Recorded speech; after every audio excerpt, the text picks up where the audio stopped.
توہم پرستیاں آج بھی ہمارے معاشرے میں پائی جاتی ہیں، جبکہ اسلام اپنی حقانیت واضح کر چکا ہے۔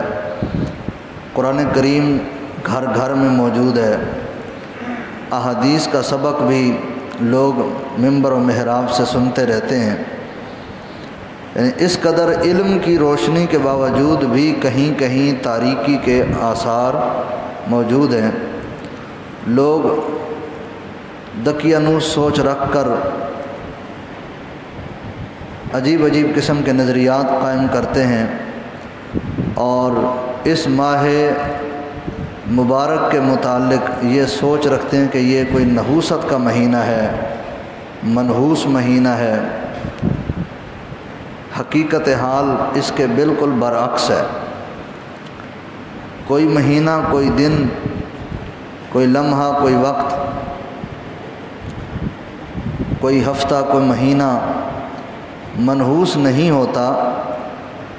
نحوست کا سبب انسان کے برے اعمال ہوتے ہیں۔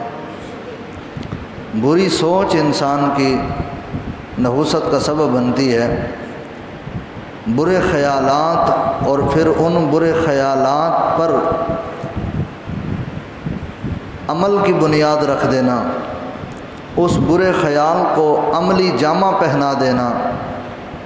ایک تو ہے نا صرف ذہن میں خیال آیا، اس خیال کو پھر کوئی رنگ دے دینا، اسے وجود دے دینا۔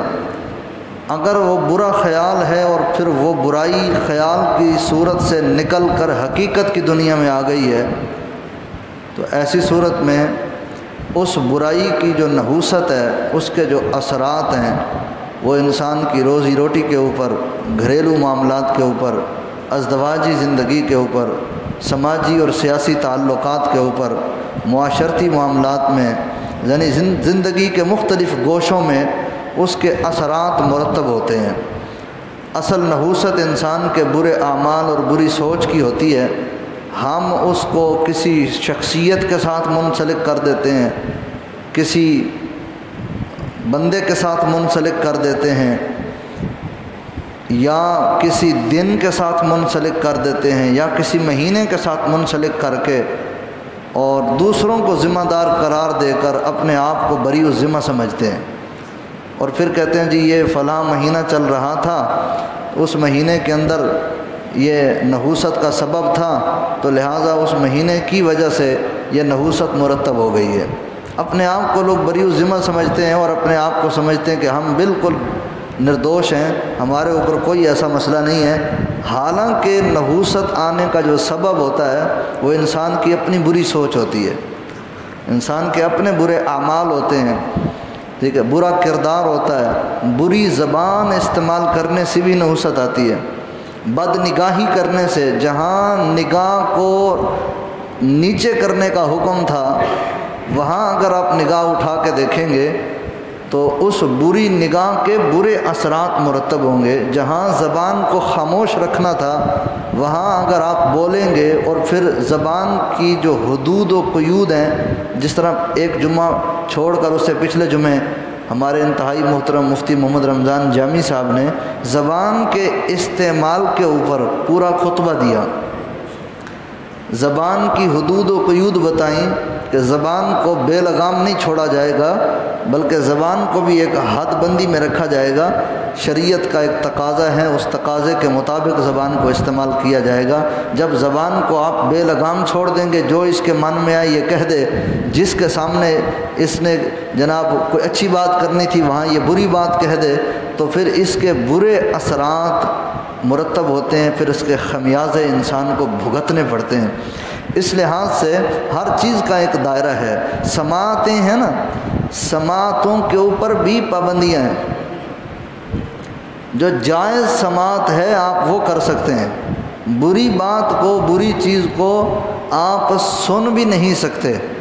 اسی طرح قدموں کے اوپر بھی پابندیاں ہیں کہ آپ کے قدم صراط مستقیم سے ڈگمگانے نہیں چاہیے۔ آپ کے ہاتھ جو ہیں ان کے اوپر بھی پابندیاں ہیں کہ آپ کے ہاتھ کسی غلط کام کے اندر ملوث نہیں ہونے چاہیے۔ آپ کی جو سوچ ہے انسان کے دماغ میں آتی ہے، اگر اس کو صحیح معنوں میں استعمال کرنا ہم سیکھ جائیں، تو یقین جانے ہماری زندگی کے اندر بہار آ جائے۔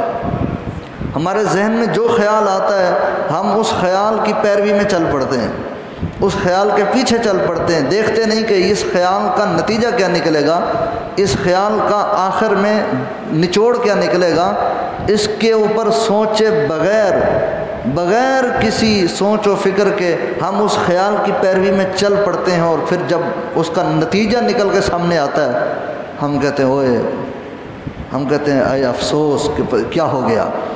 ہم نے شروع میں اس کے بارے میں کوئی منصوبہ تیاری نہیں کیا، کوئی سالڈ بنیاد کے اوپر ہم نے اس کا کوئی اقدام ہی نہیں کیا، تو اس قسم کے نتائج ہمارے معاشرے میں سامنے آتے ہیں۔ تو اس لحاظ سے اس ماہ سفر کو آج بھی لوگوں کے ہاں منحوس سمجھا جاتا ہے، لیکن مصطفیٰ کریم جان رحمت صلی اللہ علیہ وآلہ وسلم نے اس کے بارے میں جو لوگوں کے ذہن میں جو غلط خیالات تھے ان کو ختم کر دیا، اور حضور نے ارشاد فرمایا لا سفر کے اندر کچھ بھی نہیں ہے، اس قسم کی کوئی چیز، یہ مہینے یہ دن ان کو کوئی اختیار نہیں ہے کسی کی روزی روٹی کا۔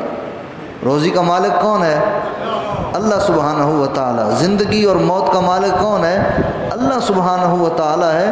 ان مہینوں اور دنوں کو کسی چیز کا مالک، خیر اور شر کا مالک نہیں بنایا گیا۔ لوگ کاروبار نہیں کرتے، لوگ رشتے نہیں کرتے، لوگ جناب نئے کام کا آغاز نہیں کرتے، کیوں جی؟ سفر کا مہینہ ہے جی، لین دین نہیں کرتے، کاروبار لوگوں کے پیسے دبا کے بیٹھ جاتے ہیں کہ جی سفر کا مہینہ چل رہا ہے جی، ختم ہوگا تو پھر ہم کوئی کاروبار کریں گے، پھر ہم لین دین کریں گے۔ تو اس قسم کی سوچ اسلام میں جائز ہی نہیں ہے۔ اسلام میں اس قسم کی سوچ کی کوئی اہمیت نہیں۔